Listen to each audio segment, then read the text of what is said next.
Seeing as how there has been 13 Christmas specials during the New Who era, now is the perfect time for a video on my top 13 Christmas specials.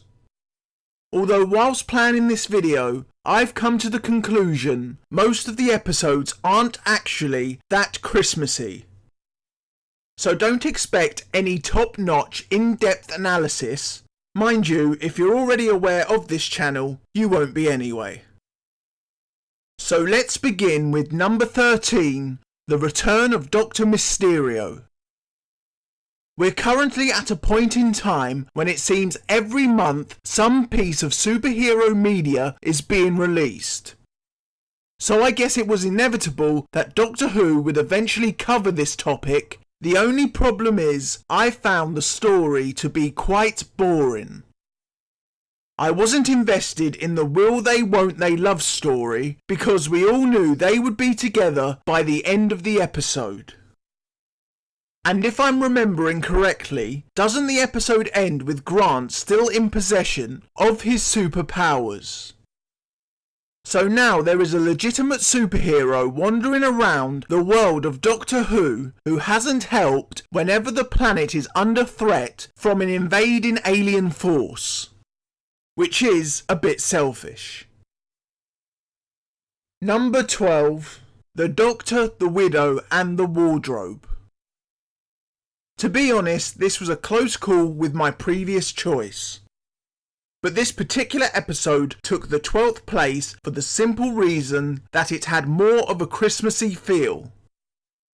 This is mainly due to the way it ends with Reg being reunited with his family due to his wife interfering with time and space.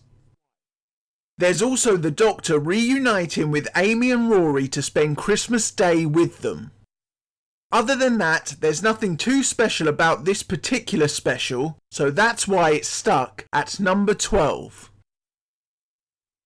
Number 11. Voyage of the Damned. Despite being a cop-out for an actual Titanic episode, I suppose this episode was quite inventive. It takes a real-life situation, adds a twist of sci-fi, and becomes something new. The only problem is, despite a few scenes on Earth, it isn't very Christmassy. But if that's the case, why does it finish higher than my previous choice, which I described as having that particular feeling? Well, this episode introduced us to Wilf. And anyone who has a problem with Bernard Cribbins has a problem with life itself. Number 10. The End of Time, Part 1. Another episode which in itself isn't very Christmassy. However, I divert you back to my previous comment of anyone who has a problem with Bernard Cribbins has a problem with life itself. And whilst you may not always agree with what I'm saying, I am at least consistent. Besides, Part 1 was just an hour-long setup for Part 2, and it's in Part 2 where the story gets really interesting. That's not to say that Part 1 was dull, as it featured the return of the Master, Wilf's first experience inside the Tardis, the danger of Donna remembering her past experiences with the Doctor, and in the final scenes, the return of the Time Lords. If only Part 2 could be included within my own rules, this story would have finished much higher on the list.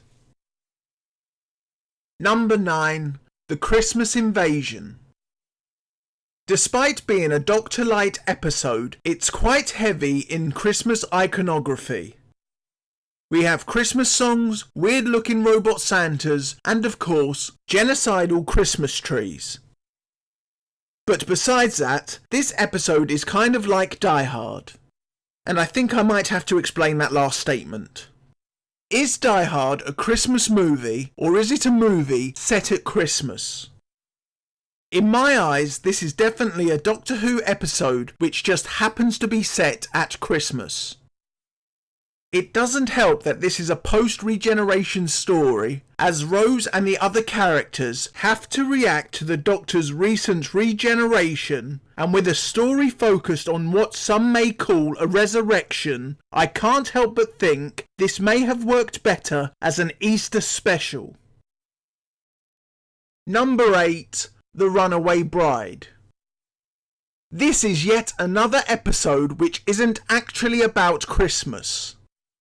It's no wonder Chibnall decided to cancel the Christmas specials. Anyway, as a Doctor Who story, it's good. The design of the Rachnos is very good, and it's something we haven't seen before or since, which kinda makes the villain special. But like I said before, this isn't really a Christmas episode, apart from the 2 instances that tie this story to Christmas.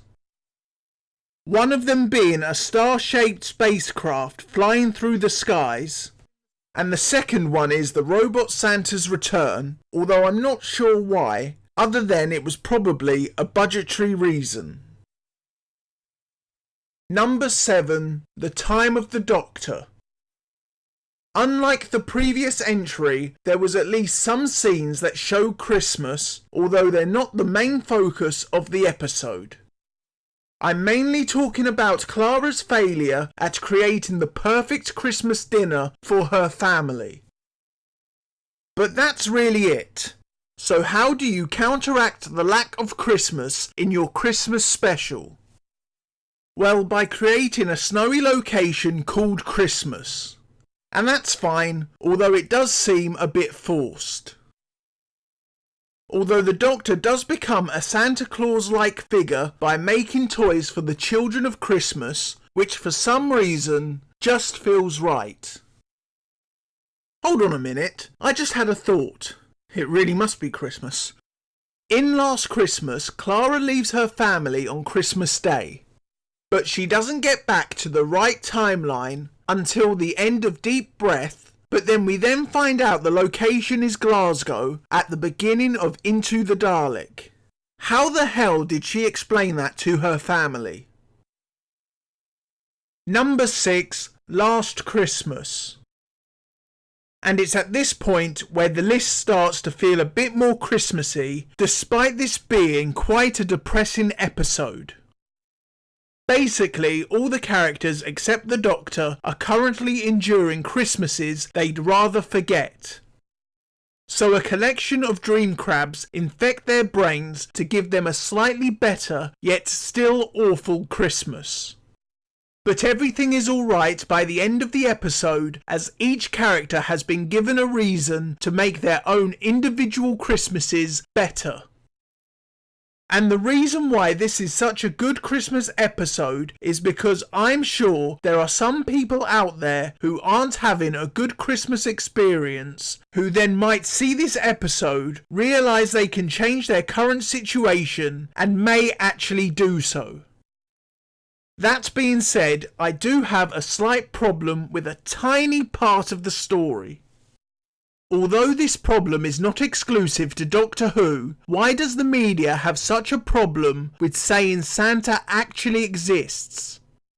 This programme is supposedly for children, so let them have their moment of innocence without the need to tell them the harsh truth. Number 5. A Christmas Carol. A loose adaptation of Charles Dickens' classic works brilliantly, especially when the Doctor roots around in Kazran's past, which results in subtle changes made to the present-day version of the character, such as he's now a bow tie wearer. But if you can get over the fact that in this story, Abigail has always been a grown woman and she's known Kazran since he was a child, yet still falls in love with him, then you should enjoy this story. Damn it, Moffat, what's with you writing kids meeting adults at different points in their time streams only for them to kiss when they're both adults? I guess the BBC hasn't changed that much since the 70s. But quickly changing the subject, I do think Moffat missed a trick with this particular story. This seems like the perfect idea for an episode where the Doctor has given up hope and he's visited by 3 incarnations of himself to try and reinvigorate him. But that's just my opinion. Number 4. The Husbands of River's Song. Once again, it's not really a Christmas story, it's just let's add some snow to any exterior shots and write an episode around that. Which may sound like a knock, and it is, but the emotion shown by both Peter Capaldi and Alex Kingston is why The Husbands of River's Song is at number 4. It's hard to believe that this was the first time both of the actors had worked together, as there seems to be such an emotional connection already present. It's also very easy to remember a lot of the scenes from the episode, such as Nardol's first interaction with the Doctor, River not recognising the Doctor, the realisation that Nardole has found the wrong Doctor, the Doctor and River's laughing fit, River finally realising who the stranger actually is, and finally the Doctor and River spending her final night on Beryllium. I don't think I've watched this episode since 2015, so if I can remember all of that from just one viewing, that's a hell of an achievement. Number 3. The Snowmen. This was back when Clara was an interesting science fiction character and before she became an over-the-top soap character. We didn't know who she was or why she was still alive despite being killed off in Asylum of the Daleks.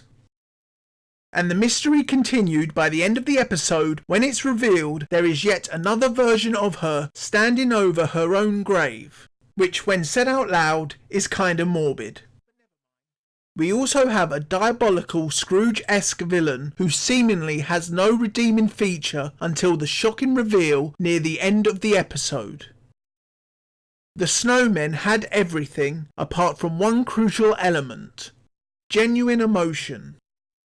Okay, the family who employed Clara as a nanny were upset, but that was all undone when the Doctor realises there's more than one Clara. But can one really complain when this storyline was pivotal into leading up to the 50th anniversary special? Number 2. The Next Doctor. This episode possibly has one of the most intriguing openings in Doctor Who history, as there is apparently 2 Doctors running around at the same time. If you watch that opening and aren't interested in what's going to happen, then quite frankly, there's something wrong with your intrigue meter. As the episode progresses, we learn the new Doctor has no recollection of his past until our Doctor reveals the truth. And like most great Christmas stories throughout time itself, it's a tale of overcoming a vast amount of personal trauma and becoming the person you were always meant to be. With even the Doctor himself claiming that if anyone else had to be him, he was glad it was Jackson Lake. And number 1, Twice Upon a Time. Despite finishing quite low down on my video for which is the best multi-Doctor episode, Twice Upon a Time is in my opinion the best Christmas episode. Mainly because it has a Charles Dickens Christmas Carol feel about it. Except we have the Ghost of Christmas Past, David Bradley, meeting the Ghost of Christmas Present, Peter Capaldi, moments before 2 Ghosts of Christmas Future, Patrick Troughton and Jodie Whittaker, arrive. Okay, so there's a couple of issues I have regarding the treatment of the first Doctor, but it's really not a big deal when comparing it to the moments that actually mattered. Such as when Captain Lethbridge Stewart is admitting to Bill that he's no longer prepared to die and he's scared. Or at the end of the episode when the first Doctor accepts it's time to regenerate. And speaking of the ending, let's talk about the main setting. Using the 1914 Christmas truce was a stroke of genius. because in that brief moment of time, all that mattered was the spirit of Christmas itself, where kindness takes over from hatred, and for a Christmas special, there is no stronger message.